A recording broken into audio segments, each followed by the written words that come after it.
Oh, so good. Well, what's going on, gang? Welcome back to Adventures with AK. Yeah, back here at the same pond I was at in the last video. So if you remember the last video, I was actually here in this little dinky pond, and I was really pounding the crappie, and I caught a few small bass along the way. So I'm like, you know what? I need to get out here and see if I can catch some of these and bring them back home to eat. So goal today, catch and cook, crappie catch and cook, or bluegill if I happen to come along any of those. There are some pretty big bluegill in here, so that would be a nice little bonus in that aspect. So last time they were hitting on Roadrunners, and they really liked the chartreuse gold bright shiny colors, but I missed quite a few hits. They were kind of lethargic on the hit, so I'm thinking like, well, what can I use to really up my game on that bite? So I went ahead and went with the old rooster tail. All right, so bait that pretty much if they hit it, they're going to be hooked because of that treble hook in the back. So that's going to be the plan today. Going to use this. Hopefully it works. If not, I got some backup baits, the same thing I was using last time. So yeah, let's fill up this little cooler I got. Going for maybe 5 or 6 fish here to put in the cooler, and that'll be a wrap, and I'll go home and cook these up. Got a cool recipe. Probably one of the best recipes you'll ever have for fish. A little more time consuming, but absolutely worth it in the end. So let's go catch some fish.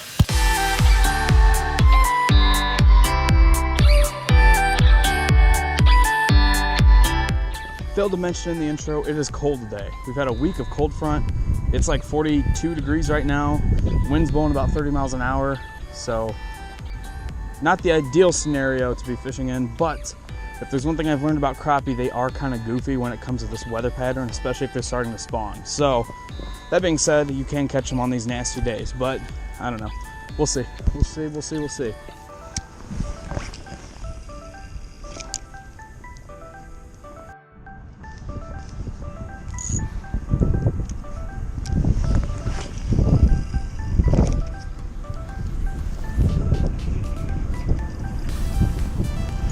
Fish right away.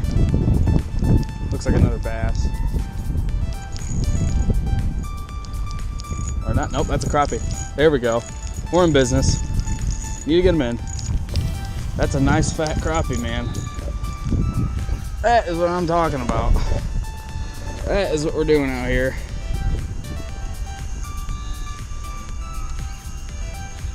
Woo, here we go. One crappie on the board. I gotta measure them first, I guess. Oh yeah, easy. I come at least 10 out of here, I think is the limit. So that's easily a 12, 13 inch crappie. He hit it right when it casted, right? And it hit the water. I let it sink for like a second or two. Right when I picked up that slack, he was there. So say I did the right thing going with the that bait today. All right, fish one. So we can go for a few more, eh? A few more.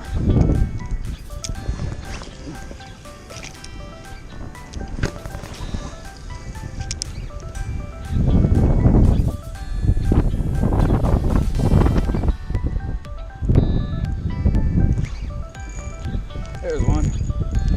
That kind of felt like a crappie hit.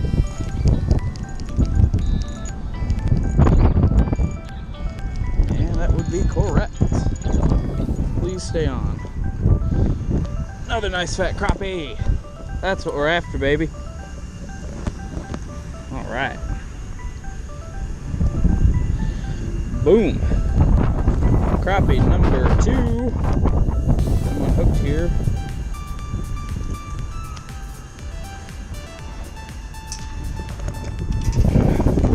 Measurement on him. Yep. Probably about an 11, 12 incher again. Not quite as big as the first one, but nonetheless.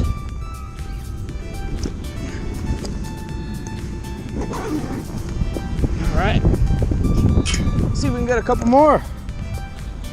These crappie has such a unique way of hitting these baits. It almost feels like you're reeling it in and your bait just goes from swimming like this to up. You don't even really feel a hit. It's the weirdest thing. Almost feels like you hit a plant or weeds down there.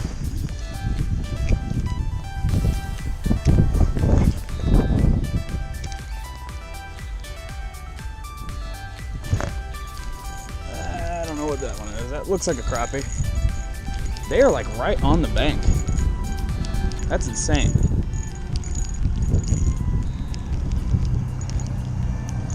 All right, I'm getting nervous. He's hardly hooked. That's a good one too.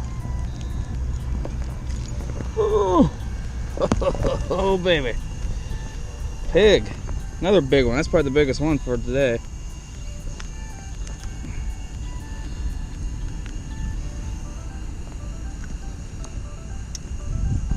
And ba-bam. Look at that. Real pretty. Beautiful crappie. I'm pretty certain he's big. Oh yeah. Oh my God. Huge. Huge, huge, huge. Probably another 14-incher. They're all about the same size out of here. We'll get him on in, yeah. Yeah, there's 3. I'd like 1, maybe 2 more. All right, that's a wrap at the pond. Ended up with 3 nice fat. Got here 3 big fat crappie. All over 12 inches, I'd say. Big, thick, gonna make some good meal. Yeah, so from here, gonna go home, clean them up. I've already cleaned the fish for you in the video before, so you know how I do it. I'll link that above, so you don't have to watch me do it again. I'm gonna run to Walmart, pick up some stuff, and then we'll get right back at it with you guys, and I'll show you what you need in order to make this recipe, how to do it, so on and so forth. So let's do it. Okay, crappie has been filleted. Yep, got 6 good looking fillets off of those. So after I fillet them, when I'm getting ready to cook them, I always try to get them into salt water for at least a little period of time. It's nice if you can do it for like a day, but it's not totally necessary, especially for crappie. I pretty much do that to firm the meat up, and it draws blood out of them in the water, so it just pretty much makes that meat a little bit more white. So from there, I go ahead and I get a plate down with a paper towel on top. All right, so we're gonna go ahead and get these on here. We're gonna dry them up a little bit. You don't want them totally dry, but you don't want them sopping wet, and I'll explain that later. All right, so we're just gonna lay these on. Let the paper towel do its thing. Take another set of paper towel right on top and press down. Okay. Then you can just slowly peel it off. And like I said, they're not totally dry, but they're not sopping wet, and that's what you're gonna want. So, got the crappie cut up into like bite-sized pieces. That's about how big we're going for today. So next step, you can get yourself 3 bowls, all right? First bowl, all it is, you got flour, salt, pepper, a little bit of cayenne pepper, okay? That's your first bowl. Second bowl is just an egg wash, just eggs, salt, a little bit of milk, just so it gets a little bit looser. You don't want it to get clumpy in there, so keep it as loose as you can. Third bowl, all right, here we go. We got panko, okay? Panko in here, and then we got coconut, shredded coconut. Now, you can go either sweetened or unsweetened on the coconut. It's just kind of up to you, but I like the sweetened. I think it tastes a little bit better. It gets a little bit more crispy, so that's what we're going with. So you go into the flour, both sides, so it's evenly coated, into the egg, it soaks up the egg, then you toss that into the panko, and you close that Tupperware lid, and you shake it, and it gets a nice even coat around sticking to the egg. Then it goes into the fry.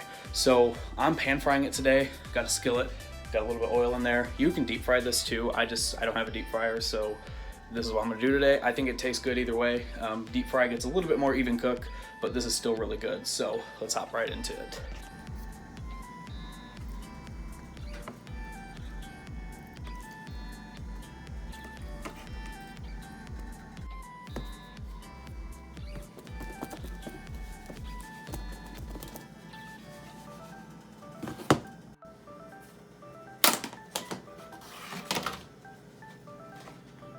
Alright, so after the first round, that's what it should look like. Just an even coat. That's just flour, salt, pepper, cayenne pepper into the egg.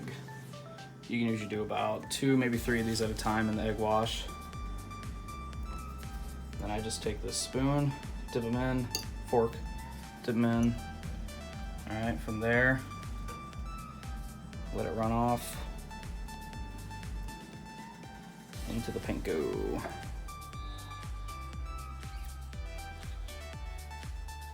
Alright, so when you got them in there, in the panko, toss the lid on.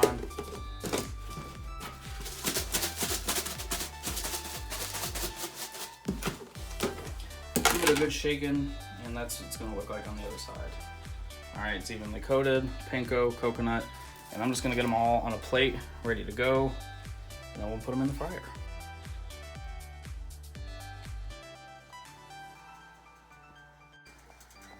All right, we got a plate. All we're gonna do, put these in, give them a couple minutes on one side, a couple minutes on the other, and then we're gonna take them out, put it on a plate with a paper towel to get that grease off of it, and we're gonna serve it up. First few pieces in.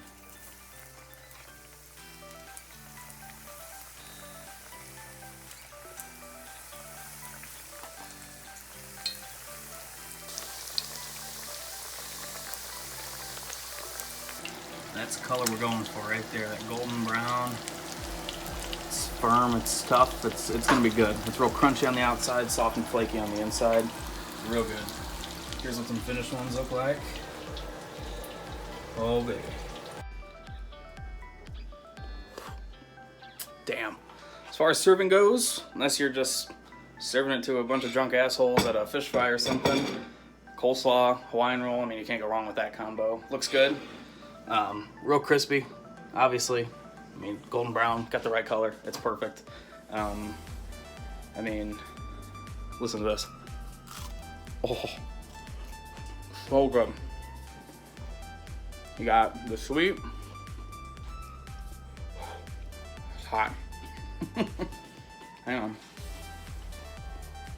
You got the sweet from the coconut, crunchy from the panko, and you got the salty, obviously from the salt and the seasoning, and you got the hot from the cayenne pepper, which is a little bit of an aftertaste. So good, really good. I could see this being good on like a sandwich as well. So don't just think you just have to eat it like this. Do what you want with this. I mean, there's a lot of things you can mix in with this recipe that I think would be really good. I've always kind of wanted to try to experiment with it, but I just know it's so good like this, I don't really try to. So if you do have any suggestions on maybe mixing this up, giving me some recipe ideas, whatever. Love cooking fish in different ways. This is probably my favorite way, but with a deep fryer, obviously. So thank you guys for watching. I really appreciate it. Hope you guys like these. I have heard that you guys do enjoy the kitchen cook I did before, so I might be doing some more of these. Yeah, so find me on Instagram and Facebook at Adventures with AK. Like and subscribe, you know the drill, and we will see you guys